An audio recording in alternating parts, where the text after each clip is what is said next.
دریا، محل اور ایک ماں کی دعائیں۔ یہ کہانی ہے مصر کی۔ وہاں ایک ظالم بادشاہ تھا جس کا نام فرعون تھا۔ ایسا مغرور کہ کہتا تھا کہ میں تم سب کا سب سے بڑا رب ہوں۔ فرعون کے ملک میں بنی اسرائیل رہتے تھے جو باہر سے آ کر آباد ہوئے تھے۔ فرعون کو بنی اسرائیل سے نفرت تھی۔ اس نے ایک بہت ظالمانہ حکم جاری کیا کہ بنی اسرائیل کے لڑکے پیدا ہوتے ہی قتل کر دیے جائیں، اور پھر فرعون کے سپاہی آنکھیں گاڑ کر بنی اسرائیل کے گھروں کو دیکھتے، ایسے جیسے کوا دانہ دیکھے یا چیٹی خوشبو سونگھ لے۔ قرآن کہتا ہے وہ تمہارے بیٹوں کو قتل کرتے اور عورتوں کو زندہ رکھتے تھے۔ بنی اسرائیل کی ماؤں پر خوف طاری ہو گیا۔ وہ اندھیرے سے تو ڈرتی ہی تھی، اب دن کی روشنی سے بھی ڈرنے لگی، کیونکہ روشنی کے ساتھ ہی سپاہی آ جاتے، اور پھر پرندوں کی چہچہاہٹ کے باوجود فضا میں موت کا سناٹا چھا جاتا۔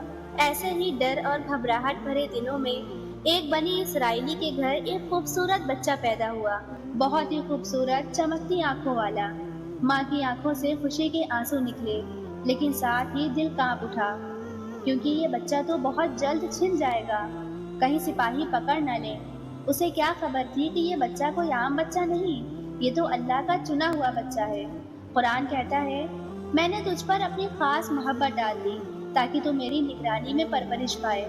ماں نے اسے چھپایا۔ دن گزرتے گئے مگر خوف بڑھتا رہا۔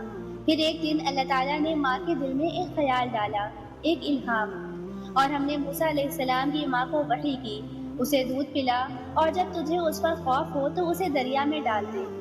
ماں کے لیے دریا ہمیشہ خوف کی علامت تھا، لیکن اس بار دریا اللہ کی حفاظت کا وعدہ بن گیا۔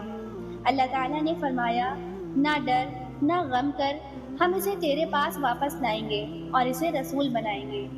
ماں نے اللہ پر یقین کیا، ایک چھوٹا سا صندوق لیا، اس میں اپنے بیٹے کو رکھا اور اللہ کا نام لے کر دریا کے حوالے کر دیا۔ صندوق لہروں پر بہنے لگا، کبھی کسی کنارے سے ٹکراتا، کبھی پانی کے ساتھ آگے بڑھتا، یہاں تک کہ وہ فرعون کے محل کے پاس جا پہنچا۔ جی ہاں، وہی فرعون جو بچوں کو قتل کرواتا تھا۔ قرآن کہتا ہے فرعون کے لوگوں نے اسے اٹھا لیا تاکہ وہ ان کا دشمن اور غم کا سبب بنے۔ محل کی چھت سے فرعون کی بیوی نیچے دیکھ رہی تھی۔ اس نے صندوق کو دیکھا اور دل بے چین ہو گیا۔ صندوق کھولا اور سامنے تھا ایک خوبصورت سا بچہ۔ اس کے دل میں محبت جاگ اٹھی۔ وہ بولی یہ تو میری اور تمہاری آنکھوں کی ٹھنڈک ہے، اسے قتل نہ کرو۔ فرعون مان گیا، اور یوں وہ بچہ جسے دریا کے حوالے کیا گیا تھا اب فرعون کے محل میں رہنے لگا۔ لیکن بچہ دودھ نہیں پی رہا تھا۔ سب فکر مند ہو گئے، کئی دائیوں کو بلایا گیا مگر کوئی کامیاب نہ ہو سکی۔ تبھی باہر کھڑی موسیٰ علیہ السلام کی بہن نے ایک ترکیب سوچی اور اندر آ کر کہا کیا میں تمہیں ایسے گھر والوں کا پتہ بتاؤں جو اسے دودھ پلائیں اور اس کی خیرخواہی کریں؟ محل والوں نے ہاں کہہ دیا، اور یوں موسیٰ علیہ السلام کو دودھ پلانے کے لیے ان کی اپنی ماں کو محل بلایا گیا۔ رب کا وعدہ سچا تھا، بچہ واپس ماں کی گود میں تھا، عزت کے ساتھ۔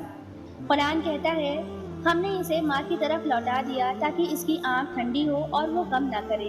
یہ اللہ کی کتنی عجیب تدبیر تھی، ایک ماں کی دعائیں، ایک دریا اور ایک دشمن جس نے رب کے چنے ہوئے نبی کو خود اپنے محل میں پالا۔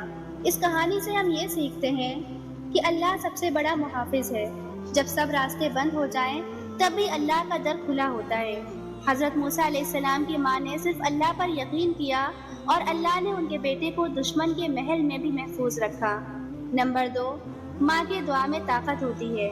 ایک ماں نے دل سے دعا کی، اللہ نے دریا کو راہ بنا دیا اور دشمن کو محافظ۔ نمبر 3، ظلم کا انجام برا اور صبر کا صلہ عظیم ہوتا ہے۔ فرعون ظلم پر اکڑتا رہا اور اللہ نے اسی کے محل میں اپنے نبی کی پرورش کروائی۔ نمبر 4، ہر آزمائش کے پیچھے ایک حکمت ہوتی ہے۔ اگر کبھی کوئی مشکل آئے تو گھبرانا نہیں، ہو سکتا ہے وہی تمہیں اللہ کے قریب لے آئے۔ اگلی قسط، مدین میں اجنبی، حضرت موسیٰ علیہ السلام کا نیا سفر۔ کیا تم نے کبھی سوچا ہے کہ ایک شہزادہ جو محل میں پلا بڑا ہو اچانک اجنبی بن جائے؟ کبھی تنہائی، کبھی اجنبیوں کا ساتھ۔ اگلی قسط میں ہم دیکھیں گے کہ حضرت موسیٰ علیہ السلام کو مصر کیوں چھوڑنا پڑا، وہ کہاں گئے، کون لوگ ان کے منتظر تھے، اور کیسے اللہ تعالیٰ نے وہاں بھی ان کے لیے نئی راہیں کھول دی۔ تیار رہیے کیونکہ روشنی کا سفر ابھی ختم نہیں ہوا، بلکہ ابھی تو راستہ شروع ہوا ہے۔ تب تک کے لیے اللہ حافظ۔